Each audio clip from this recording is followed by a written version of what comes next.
Hi, we're going to talk about community and identity.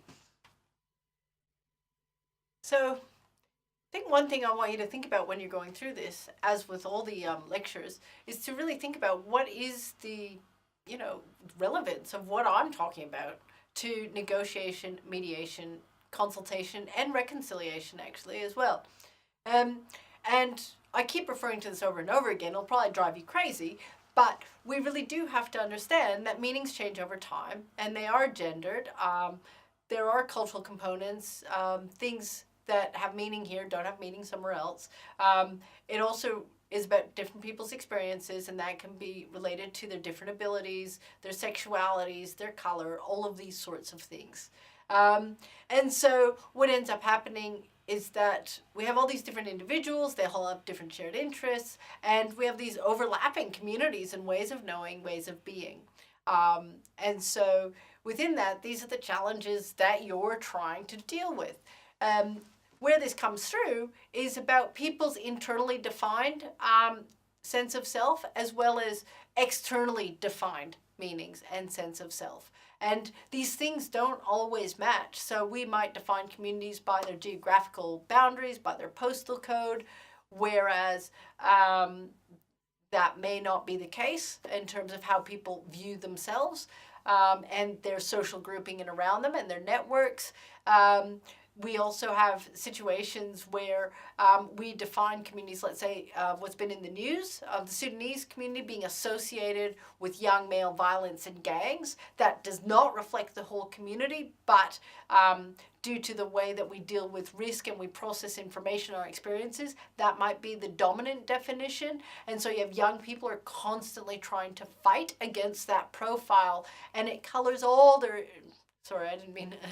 That was a really, really bad, unintended sort of linguistic thing that affects all their interactions. So when these young people go into the shops, how do shopkeepers view them? And are they treated as if they might steal or commit violence? And in which case, how does that affect them over time? How do they interact with society? Do they become disenfranchised and angry? And it's the same as well for kids who might come from really poor backgrounds or adults who come from poor backgrounds and those sorts of interrelationships. And these fall into our issues of representation as well as human emotions, of empathy, and in policy discourse about who we believe deserves or doesn't deserve help. And so our jobs are often about negotiating between all of these things to get better outcomes. And it falls into how we do our outreach and how we do our processes and why we have to be so careful with the language that we use. So this is going to be an absolute 5-minute type of crash course into urban sociology. None of these readings are in your list, but I'm introducing them here because if you want to follow up, you know who to follow up, and also because it's very important. All of these thinkers contribute to how we understand and how we operate today. Even if you don't know the history, it still had a huge influence. It has a huge influence on our professions. So you have Karl Marx, and he was very interested in how the capitalist system affected the different working classes. And he looked at the solidarity that could be achieved about workers and trying to reestablish a different type of power balance because of how imbalanced it was. So you have the bourgeoisie who own capitalist production and the proletariat who are governed by that production. And he wanted to see great changes. You have Max Weber who talks about the rational actor. And the rational actor is this sort of homo economist who, will always make decisions based on the best transactional value on the knowledge that they have. You have Emile Durkheim, who starts to talk about our notions of solidarity and our jointness as a group, collective group, or enemy when we're enfranchised and our sort of separation, whether self-determined or not, from mainstream society. Bernadette Tönnies gives us our notions of community versus society. So saying in small towns, you have a greater sense of knowing each other. You have a sense of community and those sorts of ties and networks. Whereas society, for him, was urban and metropolitan centers where you're more anonymous. You didn't have the same structures, ties, expectations about your role and function in families and groups as you did in a smaller town, which also gave you also more freedom, even if at times you had a sense of aloneness. That follows in, that sort of aligns very much, I guess, with Emil's notions of solidarity and enemy. George Simmel looked at culture and how we have subjective and objective culture. So objective means sort of an external view, seeing it from the outside. Subjective is what comes from the individual. And so how we define things externally versus internally, and how we respond, and how those two things interrelate. Herbert Gans, I guess, gave us notions of choice and lifestyle characteristics. And that is, when we have choice, we can buy into particular lifestyles, and that helps to form our identity. What sorts of clothes do we buy? What sort of houses, cars, what sort of activities do we participate in?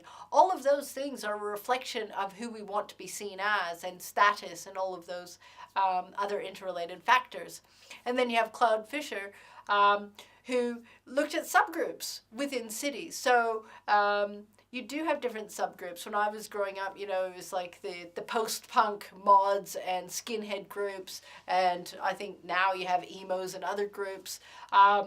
We've always had like nerds and geeks, those sorts of things, but particular groups who might be identifiable by either their behaviors, how they dress, the interests that they share, and so forth. Now, while I'm running through, you need to understand that each of these people had,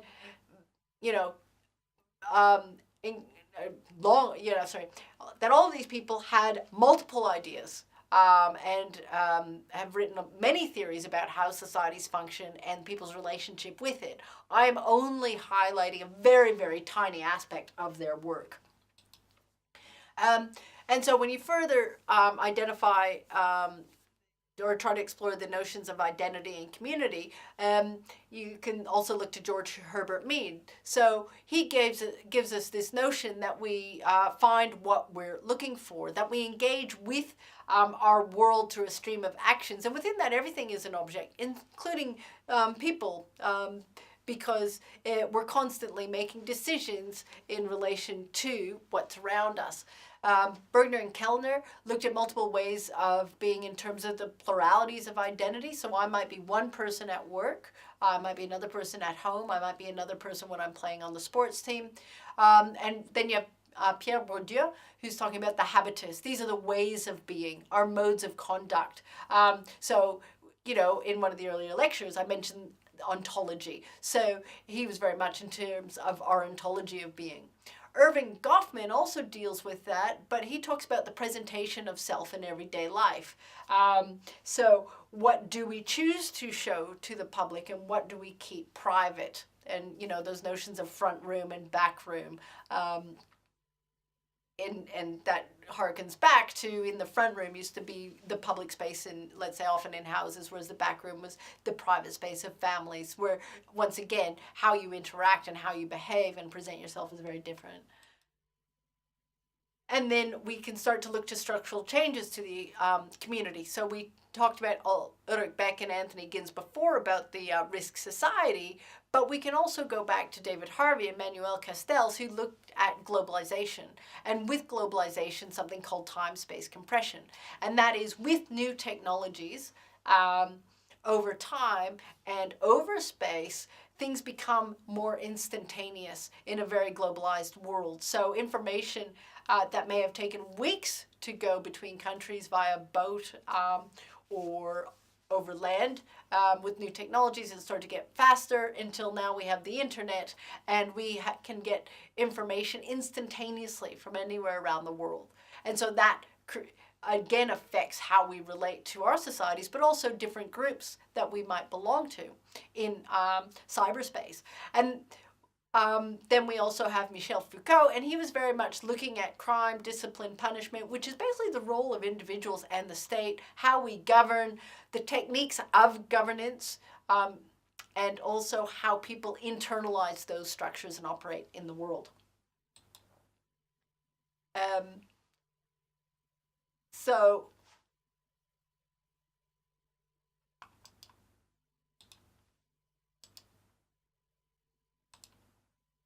now I know I ran through that very, very quickly, but I really encourage you to go on Wikipedia or something like that just to get an overview, because you might find that in some of your other work, these are the sorts of people or the ideas that you want to explore in terms of understanding the communities that you work with, or understanding why things function in society in different ways, and also finding out how some of these people agree or disagree with each other in terms of our world. So how has community been used in our societies and also within the different scholarly literature? Well, we can see community used at a multi-scale, the family through to global humanity. Where do you fit? Where do others in your life fit in terms of how they see themselves, and are they part of something larger than themselves? We've also used the word community in terms of descriptive space, so you can think of neighborhoods, certain groups that belong in a particular area, like a workspace in a department. There's the actual location, so where is that neighborhood, or where is that location? Functional, so communities are can be particular work groups or functions that achieve certain activities. The recreational or relational type of interests, so you might belong to a church, you might belong to a sports team. And then you also have social groups, places where you might want to obtain a sense of cohesion and identity. Or there's also the political sort of communities, neoliberalist, socialist, democratic, and ideology. Now, it doesn't mean that you belong to just one of these. You often belong to overlapping sets of communities. But depending on how you look at it and what your focus is, you will elicit different understandings, which will help you in your decision making, or understanding people, or understanding yourself. So if we look at the historical topology of it, it really, notions of community very tied to geographical space and place. So you go back to Twenties when he talks about Gemeinschaft and Gesellschaft in terms of the village or the city. And within the village type thing, people understood it as having kinship links. Who are you related to? Who do you know? Where do you fit within maybe a genealogical perspective, or who are you married into? And also looking at the hierarchical social structures as to who has power, and how do we understand community in that way. In the past, and this goes back to the risk society type of theory, and also it goes into solidarity and enemy, and also to Marxism, is that we, at least, whether it's true or not, we tend to identify a sense of community in the past having very clear roles, functions, and social expectations. For example, in many cultures, women were in the home raising children and men worked. That type of scenario, and assumed identities within that. And that goes into, what does it mean to be a woman? What does it mean to be a man? What does it mean to be a child? Those sorts of things. And within that, who has the power to participate in different events, when, where, how, that sort of things. That sort of thing. And it does also go down to quite constrained ways of being when you're born into certain status or certain areas, and certain privilege, and how that's associated, and can you break free of those sorts of bonds. All of this becomes quite important in terms of this constant shifting and changing that we have now, and why there might be at different times responses that are different in small rural areas compared to metro areas, or between generations even, and how this starts to play out. So With this, the communities have changed over time with the internet. We can now have friends and groupings all around the world who share particular interests. We see this being played out politically with the polarization on social media, where you're starting to see a much deeper crevasse separating different political ideologies, and within that, people's identities are often associated with those different political ideologies. So instead of being a more conservative or liberal voter, or someone who tends to vote more Labour and Green, it is assumed that if you vote in any of one of those areas, that you then subscribe to a whole bunch of ideological beliefs, and that you also subscribe to a whole bunch of, ways of approaching solutions to problems. That may or may not be true. It's actually in terms of where you are in the world, but what it tends, when you actually look closer at the data, you find that there, let's say, is a rise of independence because those neat packages don't always bear out in reality, and that people are far more complex. And just like we can't assume that a geographical boundary does represent a community, and that class, ethnicity doesn't necessarily provide us with the traditional markers anymore. It's all sort of topsy-turvy. So to give an example of a class structure, what happens when you're a poorer kid who becomes a sports star and earns multi-million dollars? Are you of that class or the same class as multi-generational billionaires who have always had power, or are you sort of just, gate crashing the party? And so we're dealing in a time where it's incredibly complex, where we can't make assumptions, and yet we want some sort of shorthand to reach out to communities and understand who they are. So with these sorts of changes in terms of our community divisions, we are seeing a greater insecurity or anxiety amongst some of the population. We are experiencing social conflict. Many people think that there's far more conflict today than there used to be. I don't necessarily think that that's true. I think every generation has its major conflicts. If you look at the Black Panther movement in the United States, that was incredibly aggressive to some of the things that we see today. Also, social conflicts that have arisen in Asian nations, like the Arab Spring, those sorts of things. Yes, that's a response, and it might take on a particular form now, but it doesn't mean that there weren't those sorts of rebellions earlier in those nations' histories. We've already talked about lack of common meanings, but what you also have within this is a greater opportunity to self-define and to create new expectations. One way that we're doing this, let's say, is in the workforce. Instead of having maternity leave, we have parental leave. It's showing more equality. You have younger generations who are saying we don't want to work in the same way that older generations have. So at the same time that things are fracturing and you have these conflicts, you're also seeing new modes and ways of operating that can create new opportunities and different connections. So the best article that is in your readings talks about the psychology of community. It talks about membership of the membership of communities and why people might want to do that and what they need from it. So she talks about shared history, common symbols, emotional safety, and also about the investment within that. However, with any community, there's there's give and take. So when you are part of communities, there's also different constraints and different controls. If you look at anthropology, Mary Douglas talks about the use of taboos and how that sets social boundaries about what you can and can't do.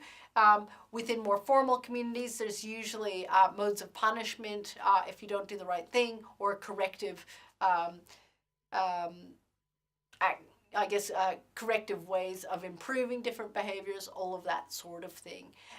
But essentially, we as people belong to groups, want to belong to groups, and belong to groups that provide us with something that we need, whether it is emotional security or even just power. So if we turn to Robert Putnam, his work has been severely criticized in terms of social capital literature. However, I include him here because there's some essential aspects of his work that I think are worth thinking about. He wrote a book called Bowling Alone. It was about basically the atomization of American society and how it's becoming more individuated. So what he was looking at is, okay, what is social capital? What does it mean? How do you create it? What are different types of social capitals? How are they bridged? All of that sort of thing. Now, when we talk about social capital, you can have financial capital, that's monetary resources. Social capital is what it refers to, this social ability to interconnect. You might have cultural capital. So let's say if I go and try to do a job in get a job in China, I'll have extreme difficulties. I don't have the cultural capital. So even if I know the language, if I don't understand the social norms and hierarchies, I will make a lot of mistakes. So it's those sorts of things. And so you can use this notion of capital, which also came from Pierre Bourdieu, you think of all these different capitals that you can use and that you I guess, enact or I guess trigger, I can't find the right word for the moment, but you engage in order to operate in the world.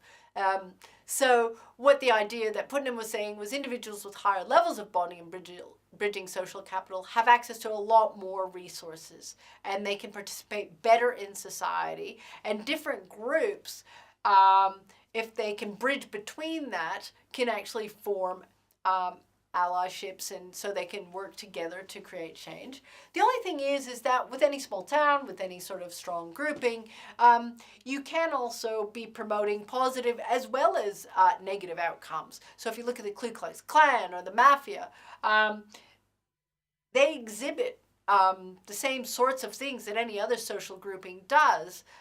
However, we would largely say that in society, they don't necessarily operate or achieve certain goals that we would like them to achieve with regards to our legal system or how different groups are treated.